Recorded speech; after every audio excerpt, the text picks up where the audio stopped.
2 months before I was asked to run, my opponent was asked to come to a town hall meeting in Hideaway Lake. And there, the people asked him about one of his votes and the Constitution, and he acknowledged that he was unfamiliar with the Constitution. And I'm told you could have heard a pin drop.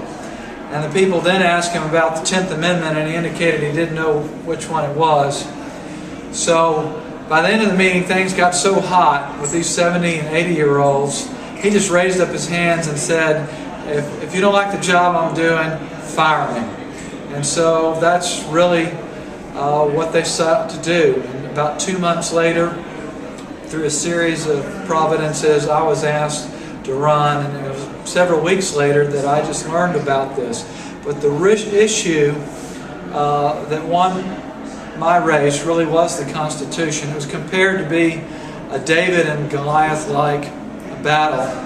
And if you remember, David, looked for 5 smooth stones, but he only needed one to hit his opponent in a vulnerable place. And that stone was the Constitution, and the vulnerable place was my former opponent's self-confidence. And he just didn't think I could win.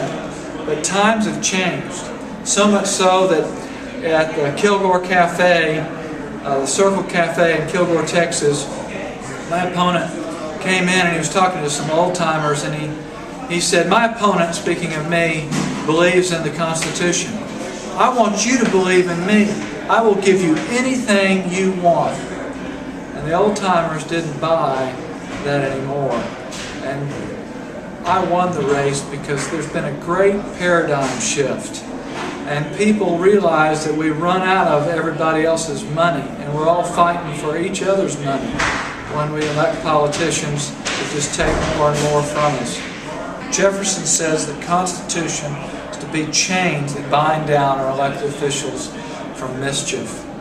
And we need to see what mischief is going on and see whether they're fulfilling their constitutional oath to abide by the Constitution, both the federal Constitution and the state Constitution. People forget that one of the most important parts of the state side of the 10th Amendment is Article 1, Section 1 of the Texas Constitution. It says, Texas is a free and independent state, subject only to the United States Constitution and the maintenance of its free institutions, and the perpetuity of the Union are dependent upon the preservation of the right of local self-government, unimpaired to all the states.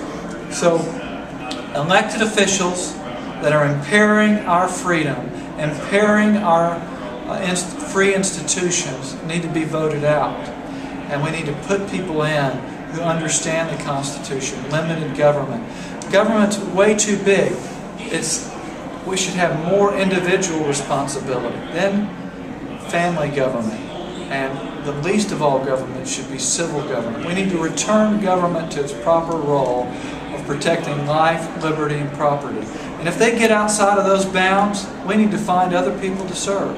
So this is the people checking our elected officials that will keep our country free and return us to being a land under the Constitution.